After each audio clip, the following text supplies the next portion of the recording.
Nah, jadi cukup menguras energi kan di beberapa harinya. Terus memang cuaca buruk di situ. Kalau dari kawan yang di seperjalanan kita ngobrol, waktu meninggalnya juga enak banget, gitu kan. Dia nyender di sendang macan, jongkok duduk, habis itu kan masih pakai mantel. Terus kawan satunya bilang, yuk kita jalan, kita langsung masuk ke Argo Dalam aja, kita cari api unggun. Waktu kita ajak kok diem, ternyata udah MD.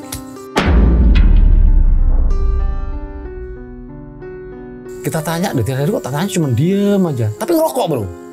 Bar. Habis itu cuman ketika kita sama-sama lihat gini, maksudnya kita tanya, Mbah main kemana, rumahnya mana, kalau enggak kita anter gitu kan. Kita berinteraksi, tapi diem aja. Tahu-tahu dia cuma bilang gini, matur nuwun nggih Den, terima kasih ya nak, gitu kan. Duh, saya mundur bro. Gue mundur nih beberapa langkah. Kawan si Robi juga mundur.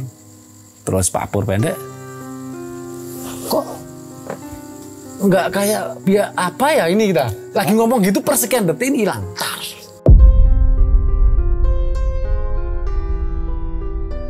Kita tadi di petak sekian, kita dapat 2 orang. Ciri-cirinya seperti ini. Aku di petak 5, aku dapat tadi jasa 3, cirinya seperti ini. Nah, akhirnya kita mengerucut kan. Ciri-cirinya gimana nih? Orang tua, pakai iket. Kita bertiga tadi yang di belakang Bara nyambung. Yang tadi bilang makasih. Iya, oh berarti itu mbahnya tadi yang kita tolong, yang kita temuin jasadnya.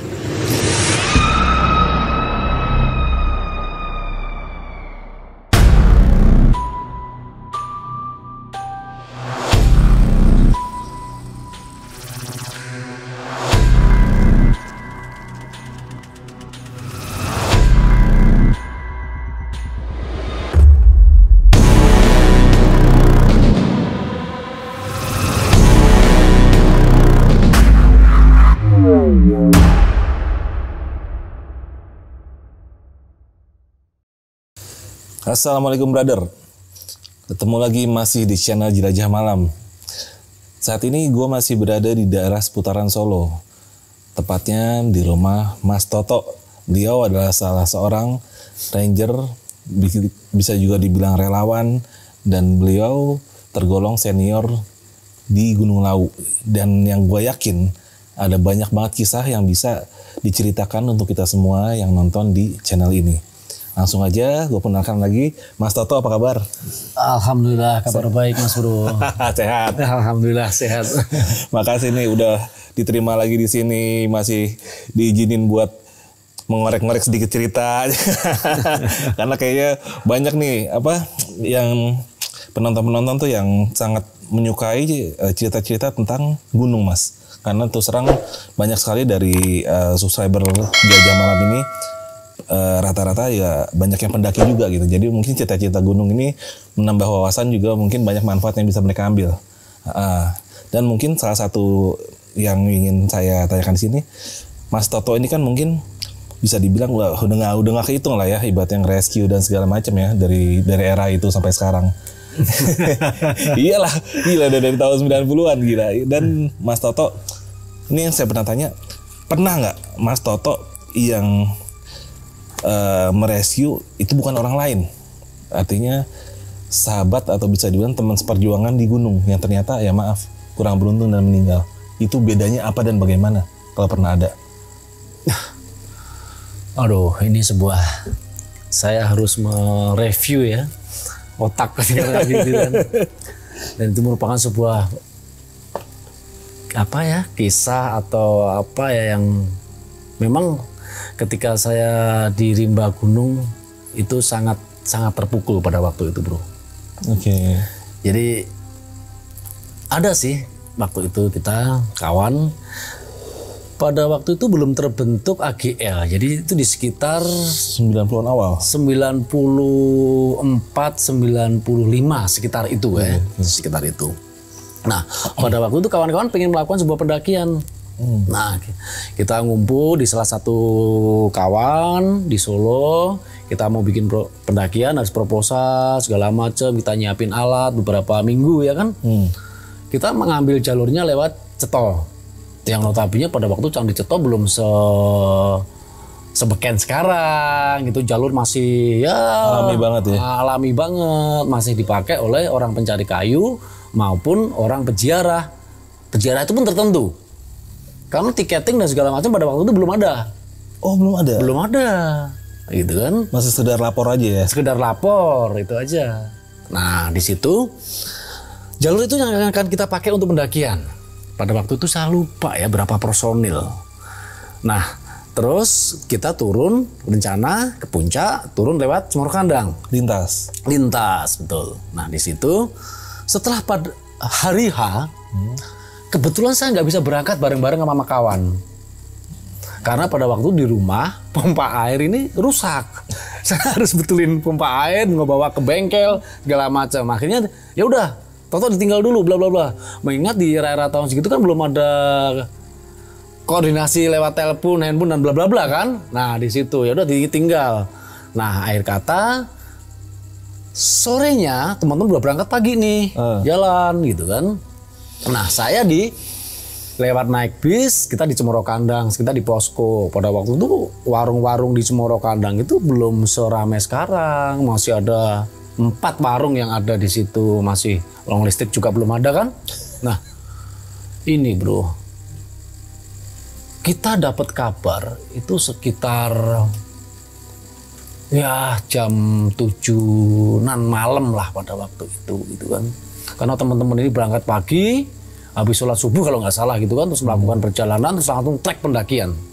Via Ceto ya? Ya, kita dapat kabar dari teman-teman, maaf ya bahasanya orang-orang yang menetap, mungkin bahasanya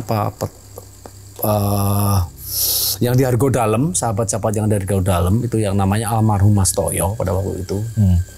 Ini siapa yang ada di posko nih? Saya Mas gitu kan. Pada waktu itu ada saya, kawan Hari Mesule yang sekarang dia berdomisili di Pontianak, Kalimantan, sama almarhum Agus Mehong. Kita cuma bertiga. Pada waktu kita main gitar di posko gitu kan, sambil pakai lampu sentir. Kalau minyaknya habis kita isi gitu kan. Tiba-tiba datang. Suasana tuh hujan. Emang seharian semalam tuh hujan.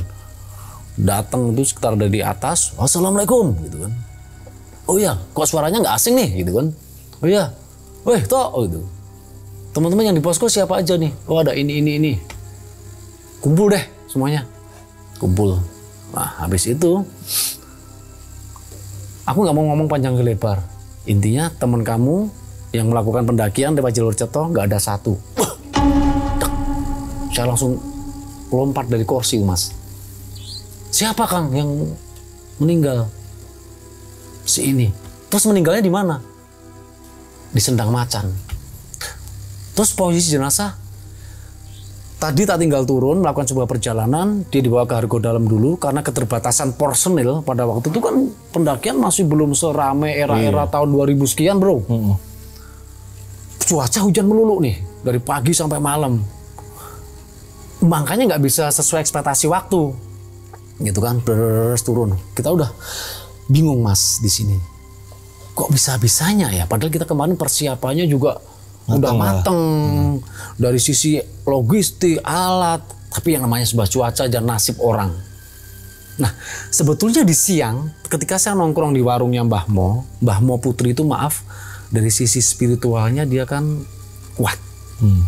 Sempet saya ngopi gitu kan, bilang, Tok, teman-teman yang anak-anak yang berangkat pendakian ke Lawu dari jalur Ceto itu berapa orang, siapa ini. Kok cuaca dari pagi sampai malam ini jelek. Kok perasaanku nggak enak, Mbah Mo Putri. Emang kenapa Mbah gitu kan? Ya nggak enak aja, tapi berdoa moga-moga nggak ada apa-apa gitu kan. Terus ini biasanya kalau hujan aja, tapi kok ini petir itu terus menerus gitu kan. Jadi yang namanya reda tuh betul-betul nggak ada bro. Gerimis, hujan deres banget. Bayangin gitu. Akhir kata kita tetap ambil keputusan, ya udah kita harus jemput bola nih. Kita ke warung, ambil logistik mie beberapa, terus makanan. Dulu nggak ada yang namanya Toblerone, coklat dan segala macam ya kan. Yang ada di warung itu ada singkong apa yang digoreng siang tadi kita bawa buat bekal, gitu kan. Terus kita bawa bekal kita naik, plak. Senter masih pakai batu F-ready kalau nggak salah ya waktu itu ya kan. Masih belum ada center cas segala macam, pakai pencet itu. Gini. Main pencet aja, kita jalan aja wah. Akhirnya kita udah jemput bola, kita stay itu di atas pos 2, saya masih ingat sekali itu. Di atasnya Taman Sari atas. Karena kita udah suara dengar sayup-sayup itu suara orang duk pelan-pelan. Kiri, ambil kiri. Terus suara tapak sepatu. Berarti kan rombongan ini udah radiusnya paling berapa kilo gitu kan? Iya. Ya udah, daripada kita kesana kita tunggu di sini. Nah, habis itu kita posisi udah ketemu, kita udah ngumpul dengan beberapa kawan. Akhirnya jenazah ini harus kita semayamin di pos 2. Karena mengingat teman-teman yang dari puncak, stamina udah turun, udah nggak makan beberapa jam, yang notabene mengeluarkan energi yang lebih, disapu hujan dari puncak segala macam, yang dari bawah pun kita cuma 3 personil. Gitu kan. Udah kita ambil kesimpulan, kita jalan besok pagi. Mengingat penerangan juga minim banget nih. Apalagi jalur dari Taman Sari atas ke Taman Sari bawah pos 1 kan jalur air tuh kan. Otomatis kasihan juga kalau nanti kita bawa jenazah terbanting-banting gitu kan. Ya udah kita semayamin. Dan jujur bro, inilah Ranger bukan Power Ranger, ya kan? Ranger juga manusia. Disitulah iman, ketakwaan, rasa kebenaran dan bla bla bla itu emang betul-betul teruji. Nangis itu sampai saya nggak bisa nangis gitu kan. Jadi semalaman full kita nungguin jasad kawan yang kita doain.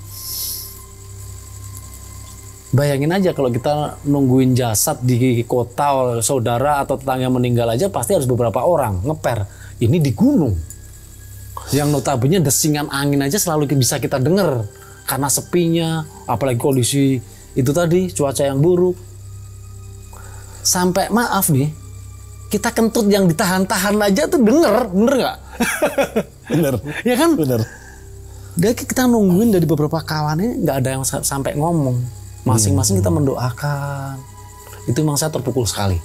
Dan itu salah satu pengalaman evakuasi yang sangat-sangat menyentuh. Nah, akhirnya kita semayamin di situ. Kalau ke orang lain mungkin beda cerita ya. Kita hanya murni lah mencari. Ini udah ada emosi. Ada emosi di sini.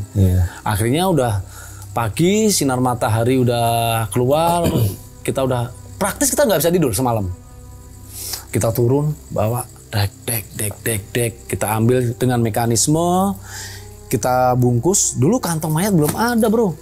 Belum ada kantong mayat. Jadi jasad ini masih kita bungkus dengan jas hujan atau mantol itu yang ditumpuk beberapa.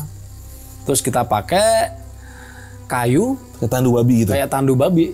Oke. Itu gantian, itu kan, karena emang posisinya udah meninggal. Beda kalau kondisi sakit kita harus pakai tandu yang dibikin rak, ya kan? Nah di situ, bahkan sampai kita turun pun sampai di pos 1 teman-teman nggak ada yang bercanda. Biasanya kita kalau evakuasi itu kadang canda untuk mengusir rasa galau, nggak ada nggak berani ngomong, gitu kan? Diam aja semua, paling juga yang berdoa, berzikir dan segala macam. Sampai turun di pos 2, ada beberapa bantuan penduduk. Lumayan lah, energi kita bisa makan semalam ya pada waktu itu cuman gorengan aja. Waktu itu singkong sama, kita nggak sempet bawa masak Indomie, nggak sempet. Kompor nggak sempet bawa, era-era waktu itu masih parafin ya. Jadi makan mie udah kita remet aja, kita kocok sama bumbunya, makan, minumin. Udah gitu. Rokok aja kadang-kadang pada waktu nggak sempet, jadi kita merokok sama kawan join. Lu 3 sedot, kita 3 sedot gitu.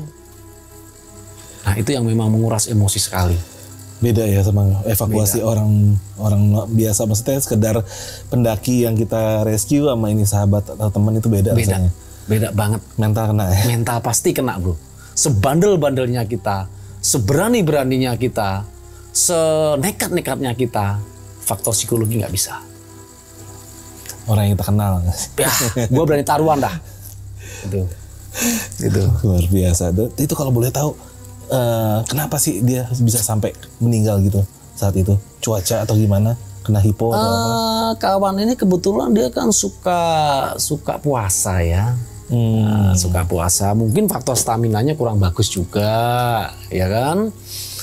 Terus faktor cuaca, karena kita beberapa hari sebelum melakukan pendakian itu kan sering begadang nih. Karena bikin proposal, nyiapin alat dan segala macam. Mengingat pada waktu alat itu kan belum rental, sekarang ada toko outdoor ya kan. Ya kita minjem dulu tempatnya kawan, ngumpulin. Transportasi pun juga terbatas, yang punya motor waktu itu, yang punya mobil juga gitu kan. Nah, jadi cukup menguras energi kan di beberapa harinya. Terus memang cuaca buruk di situ. Kalau dari kawan yang di seperjalanan kita ngobrol, waktu meninggalnya juga enak banget gitu kan.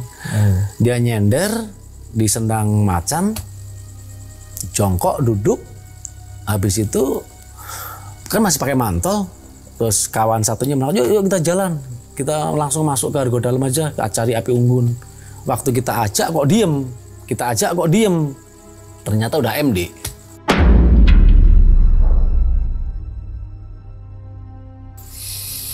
Oh, oke. Ya, disitulah. Udah umur ya. Ya, namanya umur sama-sama nggak tahu. Seperti lagunya Ari Lasso, Misteri Ilahi. Di situ. Itulah bro ya, buat lo yang pada nonton, ya namanya olahraga dan sekaligus hobi pendakian, yang namanya resiko kematian itu bukan hal yang bisa kita kesampingin. Itu mungkin banget terjadi ya bang ya. Betul. Itu bisa menimpa siapa aja, bahkan teman seperjalanan kita pun bisa gitu loh. Jadi jangan main-main ya. Yang namanya perjalanan itu kan, manajemen yang baik kan akan menghasilkan perjalanan yang baik juga ya kan. Setuju. Itu jadi jangan sampai kita berangkat itu asal-asalan. Urusannya nyawa bro. Dan jangan lu nggak bisa beli Tokopedia. Iya, ini pengalaman ini ya, mudah-mudahan buat pelajaran juga ya mas ya, buat kita semua ya. Iya. Dan itu ya keren deh pokoknya. Intinya kita jangan sampai menyepelekan yang namanya alam. Betul. Ya. Jangan rasa kita jago, udah kenal, udah apa, nggak bisa, alam itu tetap alam. Namanya human error itu setiap saat. Meskipun kita bawa peralatan yang secanggih apapun, oke. Tapi kalau sudah bicara Tuhan kun fayakun, ya gimana lagi? Tuh. Ya kan? Nah, disitulah. Nah, Mas nih masih ke seputaran rescue nih. Kan ibaratnya di gunung nih ya udah sering lah Mas. Saya pengen, berarti Mas itu kadang kalau ada bencana, ada apa itu anak-anak agilnya dihubungi ya oleh instansi misalnya kayak Basarnas kayak gitu ya? Iya.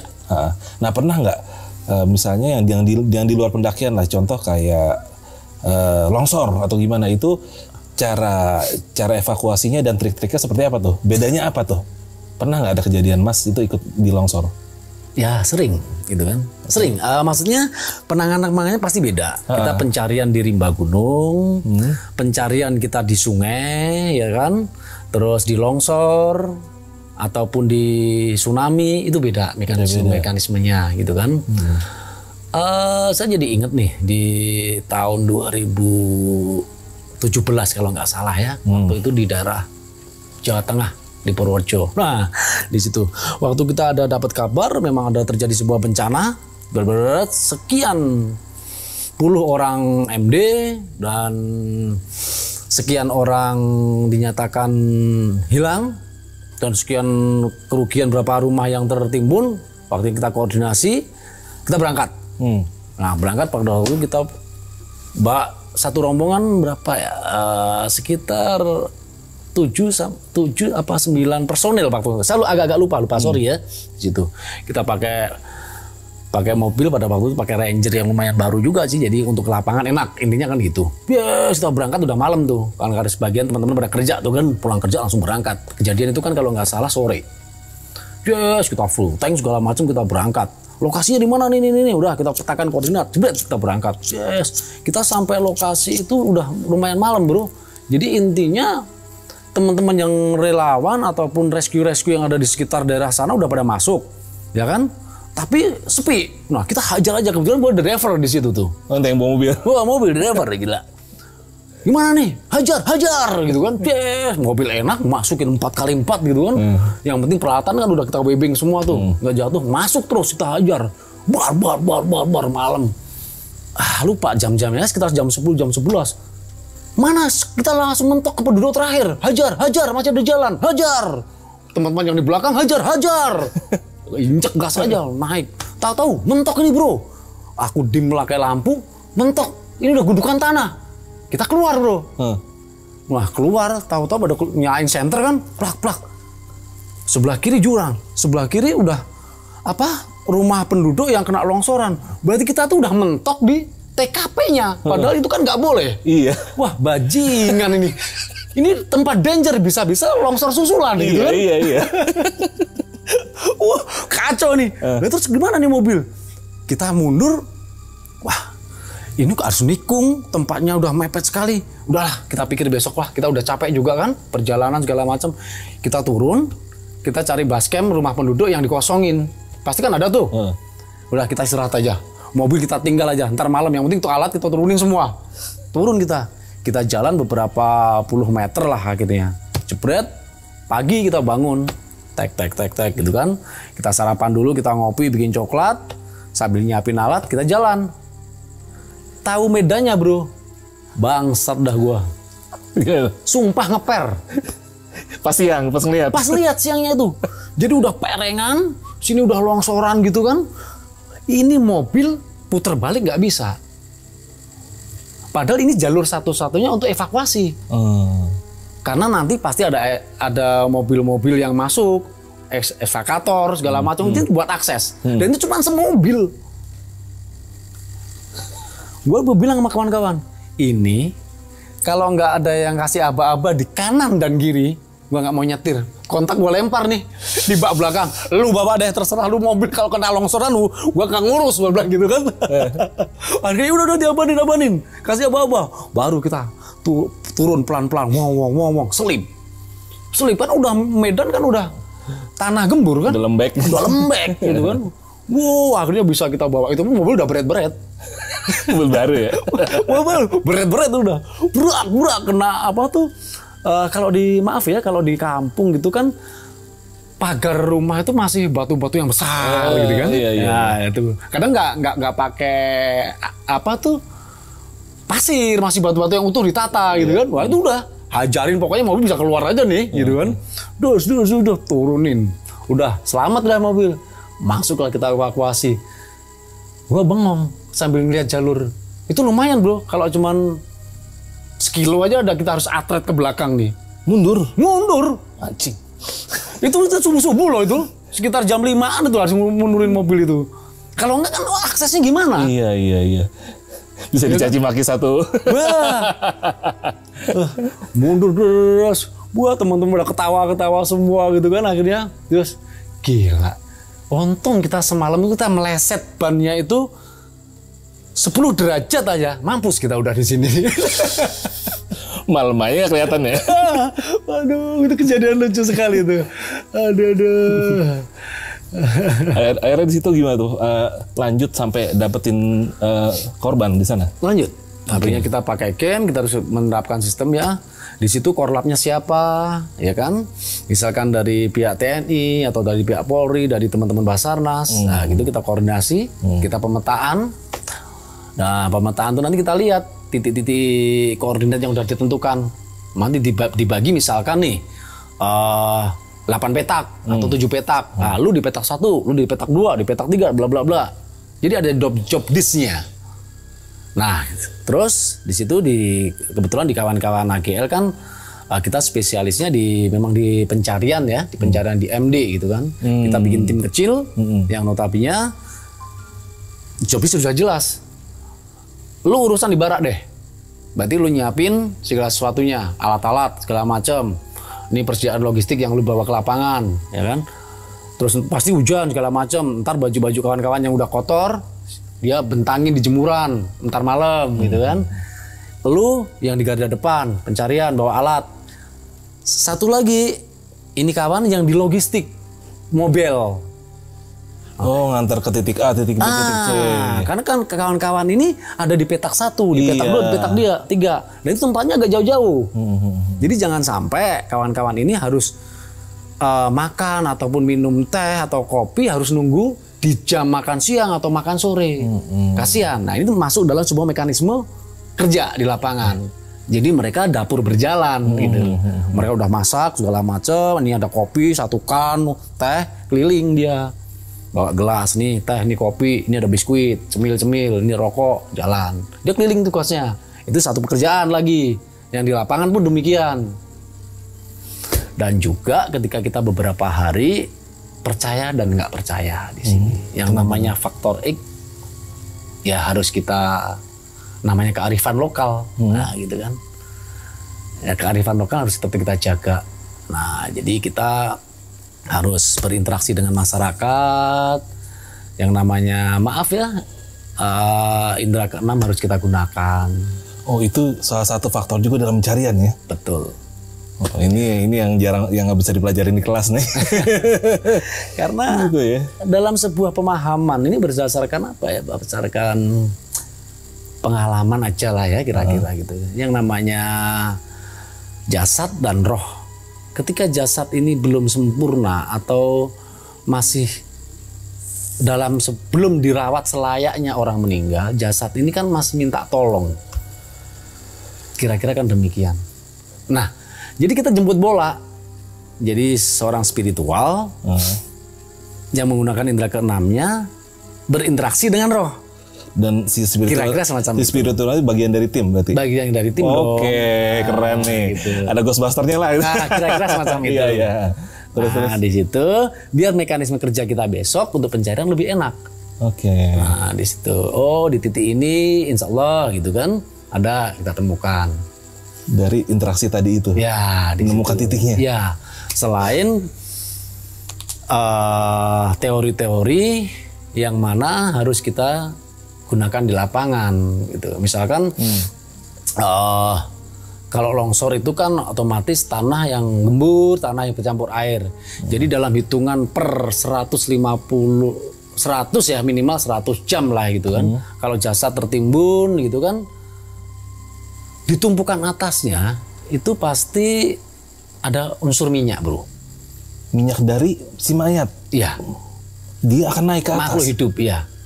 Oke. Jadi biasanya itu kalau kita ada kayak tanah air yang ada gumpalan kecil itu ada kayak minyaknya, itu ada sebuah tanda. Itu harus kita tandain dulu. Nah, entar kalau matahari, makanya ada temen yang di garda depan di survive pagi itu, teman-teman tim kita yang pagi itu berangkat langsung ke lapangan, jebret. Sinar matahari udah keluar gitu kan, kena di kilang-kilang minyak itu, selang beberapa jam ada lalat. Nah, itu menguatkan. Indikator yang menguatkan lalat. Betul. Ya. Menguatkan. Oh, berarti di situ ada jasad ataupun makhluk hidup yang terpendam.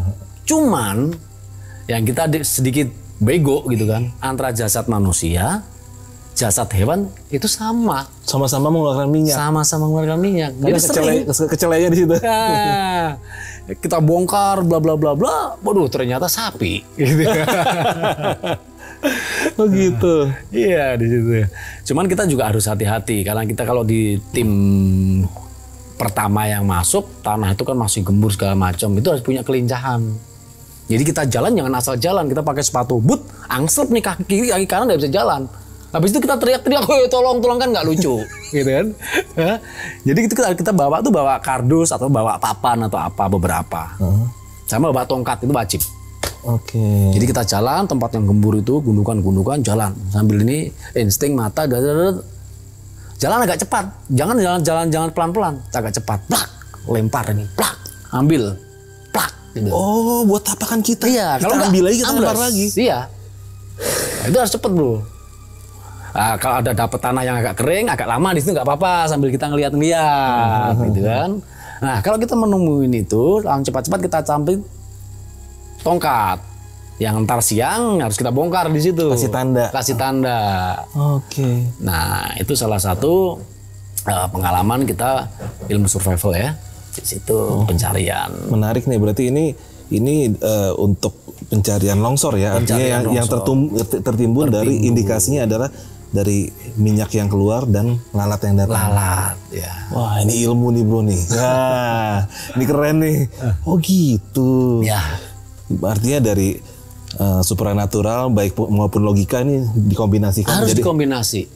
Yang namanya kearifan lokal, ya tetap kearifan lokal, gitu kan. Tuh ini luar biasa. Akhirnya di sana tuh, maaf kalau masih inget, itu ada total berapa korban jiwa itu di sana? Saya kok agak lupa Mas ya. Inti sekitar 30 sekian gitu ya. Terus yang masih hidup luka-luka sekian, lupa saya. Karena kalau kita udah selesai evakuasi itu ya sudah selesai aja kita gitu. Ya intinya tugasnya cuma evakuasi ya, menemukan mereka udah kita udah ini. Betul. Oh gitu. Di seputaran Jawa Tengah kan kayaknya di era-era itu nggak hanya 1-2 kali bencana Mas ya. Kalau nggak salah di Banjarnegara itu Mas ikut evakuasi juga tuh. Yang kalau nggak salah ada awalnya longsor, habis itu gara-gara sungainya itu ketutup longsor jadinya banjir, itu kan korban jiwanya juga kalau nggak salah ada juga tuh. Iya. Dan itu lumayan banyak Mas. Mas ikut juga di situ ya? Ya, saya ikut juga di situ. Ceritanya gimana tuh Mas? Bahkan pada waktu itu termasuk dinyatakan termasuk bencana nasional karena di hari yang keberapa Bapak Presiden kita Insinyur Joko Widodo sempat ada kunjungan ke sana pada waktu itu. Di situ saya lupa tahunnya ya, yang pasti di situ. Nah, teman-teman dari AGL kita datang beberapa gelombang waktu itu. Ada gelombang pertama, ada kedua, kita camp di satu barak dan akhirnya kita. Jadi itu sebetulnya 2 bukit yang menghubungkan 2 kecamatan kalau nggak salah. Terus ada jembatan gede gitu kan, jadi longsor ke jalan raya, ke jembatan ini, akhirnya jembatan ini putus. Oke. Jadi kan akhirnya jadi meluap, mengingat beberapa hari hujan gede gitu kan. Nah di situ, seingat saya tuh banyak tuh korban Mas, 100 sekian ya, 100 sekian gitu. Bahkan itu saya masih maaf tuh, saya ada foto-foto bersama teman-teman waktu di bara atau di apa itu ada tuh. Oh masih ada dokumentasinya? Ada tuh. Itu rata-rata korbannya ketimbun atau kena banjir? Ada yang tertimbun karena di tepi jalan ini ada pemukiman tuh bro. Di pemukiman, ya longsorannya mengenai pemukiman. Terus pengguna jalan raya itu kan yang melintas di situ. Nah ini saya masih ingat bener nih. Pada waktu itu di sungai itu ada beberapa mobil yang memang pas kejadian itu mungkin ya persekian menit atau detik mungkin mabrar sehingga mobil ini harus ke sungai, mungkin dia di dekat jembatan gitu kali ya. Oh, keseret arus. Nah, pada waktu itu arus deras, kita harus nunggu dulu. Kita harus koordinasi dengan kawan yang di hulu. Beberapa kilo yang ada di sana kita pakai HT. Ini curah hujan bagaimana? Ini kondisi air bagaimana? Surut enggak? Tapi yang namanya kita evakuasi, kita kan harus secepatnya kan, Bro? Iya. Mengingat waktu dan segala macam bla bla bla, biaya, ya gitu kan. Intinya harus kita bongkar, nggak mungkin kita nunggu sampai air surut, intinya gitu. Akhirnya kita ngambil keputusan pada waktu itu dengan teman-teman banyak potensi-potensi SAR dan juga dari Basarnas, BPBD, TNI dan Polri, kita membahu jadi satu. Akhirnya mobil itu kita teman-teman yang turun ke situ, kita pakai webbing semua bro, kan arus deras. Jadi kita dibile, kita kayak rappling dari tebing gitu kan, turun supaya nggak keseret ya? Iya supaya orang ini nggak keseret karena arus ke sungai deras gitu kan. Di tali badan ini teman-teman yang di pinggir sungai sana jangan sampai ini ya, kita pakai kode. Bahkan suara-suara teriakan ini pun nggak begitu jelas karena arusnya deras sekali gitu kan. Gitu. Resiko banget ya. Nah kita harus bongkar mengingat pintu terkunci kan pastinya posisi saat itu gitu kan. Kita harus menggunakan alat berat. Nah dari teman-teman Basarnas, BPBD dan TNI itu Harusnya kita pakai senso untuk ngebongkar itu. Nah, pada senso sendiri kan kita harus tarik listrik, kabelnya, mengingat ya ribetnya yang namanya pencarian dan penolongan itu memang tidak semudah yang di teori gitu kan. Supaya kita nggak kena setrum ya kan, yang namanya lumpur, kena air lah. Dan ini harus kita bongkar pintu ini, nah gitu. Wah, pada waktu itu kita harus jelas-jelas di situ tuh mobil ada mayat di situ kan. Nah, kita udah nyelam naik, langsung arus tuh udah sehidung semulut gini, kadang turun, kadang naik. Kan kadang kita kalau nginjek itu udah lumpur gitu kan. Iya. Nah, habis itu aku tarik bro, bos, wah ini tangan nih, udah tangan manusia nih. Kita mau keluarin susah juga, harus nunggu pintu. Aku raba-raba gini, aku tarik biar supaya agak merapat ke jendela karena kacanya udah pecah. Oke. Nah, siapa tahu nih orang bisa saya keluarin di jendela. Nggak tahu pecahnya karena mungkin bentur-benturan atau apa ya. Nggak bisa tetap. Aku tarik gini, ternyata ini gelang. Perhiasan gelang emas. Mungkin pengguna jalan tadi kan di situ daerah dekat-dekat pasar banyak tengkulak sayur, mungkin pengusaha sayur, macam gitu dah.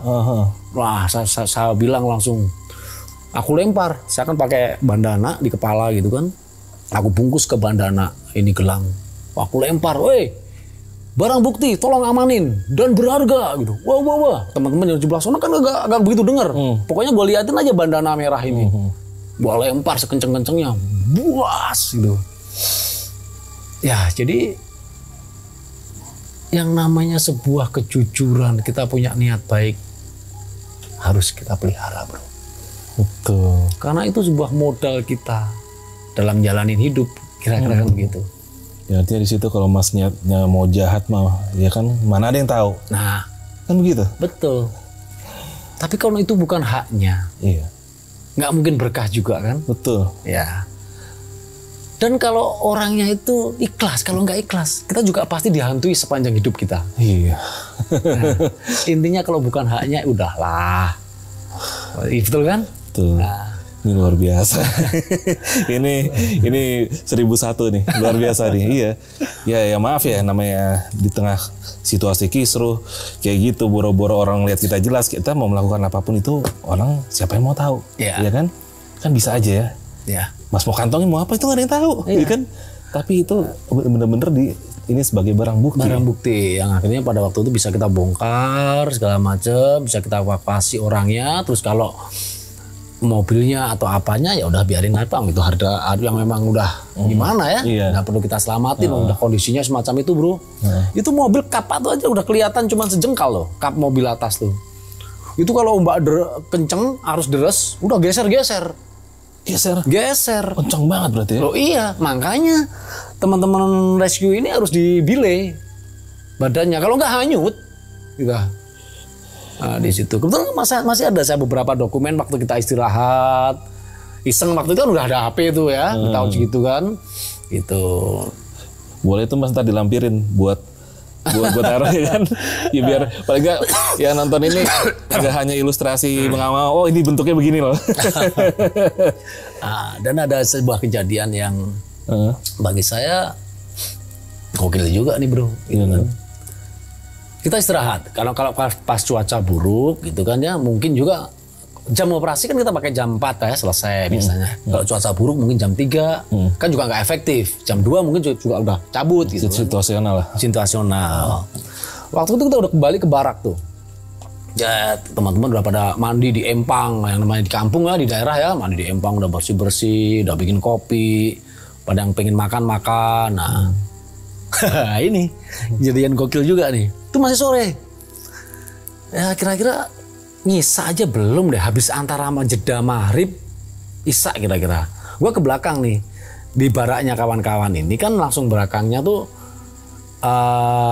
empang yang ditumbuhin kangkung tuh loh ya, pohon kangkung. Kangkung air. Kangkung air di situ. Terus ini ada rumah penduduk yang kita pakai. Kalau di kampung tuh kan orang ngebangun rumah tuh kan biasanya pada nyicil dulu batu bata, batu kali. Nah, di situ kan. Nah, di situ ada tumpuk-tumpukan gitu. Gua pengen pipis nih ceritanya. Wah, kalau mau ke Empang sono jauh bener nih ya. Gitu kan. Wah, pipis di belakang barak deh. Gitu kan. Pipis. Habis itu ini. Habis pipis kan gua ngeliat ke kanan nih. Itu ada rokok, ada ini bara api. Bara api. Suasana kan gelap. Pada waktu itu jaringan listrik ini kan beberapa yang hidup karena arusnya kan terputus, Pak. Betul kan? Iya. Ya, pasti pakai lampu-lampu emergency yang begitu terang gitu kan. Bahkan di barak kita pun demikian. Aku siapa tuh? Saya bilang gitu kan. Kok nggak jawab? Kalau kawan-kawan pasti kan nyetuk, ya kan? Gue gitu. Nah, gua gitu kan. Temaram gitu kan. Ya udah, saya ngobrol. Ngapain? Kok diem aja gitu kan? Langsung jiwa-jiwa konyol kita ngomong, siapa? Aku bilang gitu kan. Kok diem aja? Oh, taunya tuh ada kayak kayak mbah-mbah gitu kan. Orang tua lah. Orang tua, benar. Pakai ikat kepala gini. Posisinya nyender di batu tadi, batu kali yang gede-gede itu. Mungkin orang mau buat pondasi rumah kali ya, nyender gini. Gitu. Diam aja gitu. Saya sapa, Mbah, kula nuwun, gitu kan. Nah, terus ada tuh kawan satu keluar. Tok ngapain? Kok ngobrol? Katanya tadi pipis. Oh iya. Tuh, satu lagi teman keluar. Kita ngobrol nih. Jadi berempat. Rame-rame lah ya. Berempat ngobrol sama ini Mbah. Kita tanya, dari tadi kok tanya cuma diem aja. Tapi ngerokok bro. Bar. Habis itu cuman ketika kita sama-sama lihat gini, maksudnya kita tanya, Mbah main kemana, rumahnya mana. Kalau enggak kita anter gitu kan. Kita berinteraksi, tapi diem aja. Tahu-tahu dia cuma bilang gini, matur nuwun nggih Den, terima kasih ya nak, gitu kan. Duh, saya mundur bro. Gue mundur nih beberapa langkah. Kawan, si Robi juga mundur. Terus Pak Pur pendek, kok nggak kayak biar apa ya ini kita lagi ngomong gitu persekian detik ini hilang.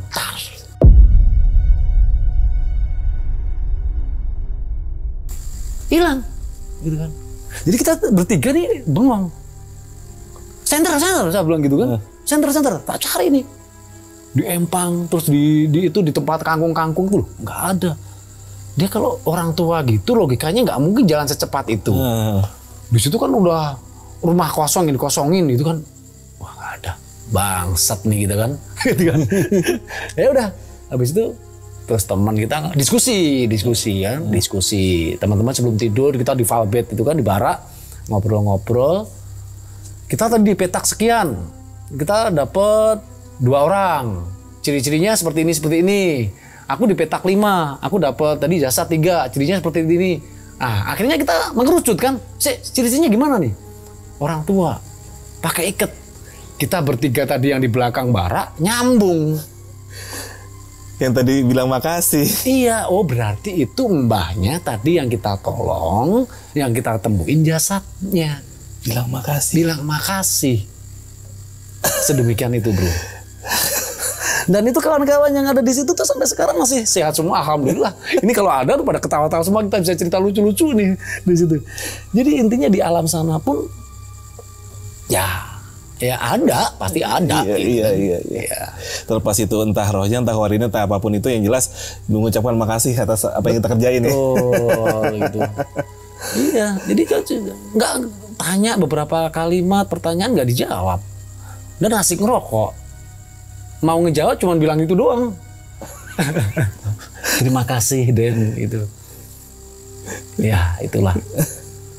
Iya, dinamikanya kan jadi besar ya. Jadi kadang-kadang tuh ketemu hal-hal yang nggak bisa kita, ya. Dibilang ngeri, tapi dibilang, ya mau ngucapin makasih. Iya. Gimana? Dan lucunya ya itu tadi masih sore ya, jeda maghrib sampai isya itu tadi gitu kan. Dan itu yang ngalamin bukan lo sendiri, maksudnya rame-rame. Bertiga, gitu kan. Waktu itu pada teman-teman di barak pada ketawa-ketawa aja gitu. Kita jadi bahan candaan. Nah. Oke bro, itu tadi ada sekelumit cerita-cerita ya. Kali ini yang diangkat adalah tentang gimana caranya menangani musibah longsor. Dan tadi ada hal-hal menarik yang ini ilmu juga buat gue, dimana kita bisa mendeteksi keberadaan para korban itu dari minyak yang keluar dari jasad ya. Ya. Minyak keluar dari jasad dan itu akan dikerubungin dan lalar, itu indikasi. Walaupun itu belum tentu jasad manusia, bisa aja jasad hewan, tapi yang jelas ada jasad di bawah situ ya. Betul. Oh gitu. Betul. Ini luar biasa nih. Mudah-mudahan nanti buat kawan-kawan yang situasional, amit-amit jangan sampai sih kalau lu ngadepin kejadian di sebuah tempat dan lu terpaksa harus ikut membantu. Mudah-mudahan apa yang disampaikan oleh Mas Toto ini sedikit banyak bisa ada ilmunya buat kita gitu dan bisa berguna untuk melakukan pencarian di tempat-tempat yang sifatnya longsor. Oke Mas, mungkin episode kali ini kita tutup juga. Mas ada pesan gak nih buat yang nonton nih? Di pesan apa ya? Intinya terus dan tetaplah bersahabat dengan alam. Oke. Karena alam tidak akan pernah meminta. Alam tidak pernah meminta, tapi selalu memberi kelangsungan hidup manusia. Itu yang harus kita jaga. Di saat kita merusak, itu pun pasti ada efek samping. Ya. Yang diminta alam apa? Kita cuma merawat. Kalau kita nggak bisa merawat, biarin aja. Betul. Kalau menebang pohon, monggo kalau itu sebagai kebutuhan manusia. Tebanglah pohon 1, kamu tanam minimal 2 pohon. Ya ini kan contoh yang tadi kenapa bisa longsor kan tadi kita sempat ngobrol bahwa itu pada dasarnya adalah lahan kentang ya kan, yang tadinya mungkin adalah hutan ya. Wah, ada hutan. Jadi lahan kentang ini di mana akarnya kan nggak mengikat ya kan. Akhirnya terjadilah bencana ya karena itu salah kita sendiri kan gitu. Jangan salahin alamnya. Jangan salahin alamnya. Gitu kan. Bener. Luar biasa deh. Oke deh kalau gitu. Gue Arfi dari Jelajah Malam dan Mas Toto, makasih banyak untuk waktunya. Thank you, sama-sama. Kita ketemu lagi di episode selanjutnya. Assalamualaikum warahmatullahi wabarakatuh. Waalaikumsalam.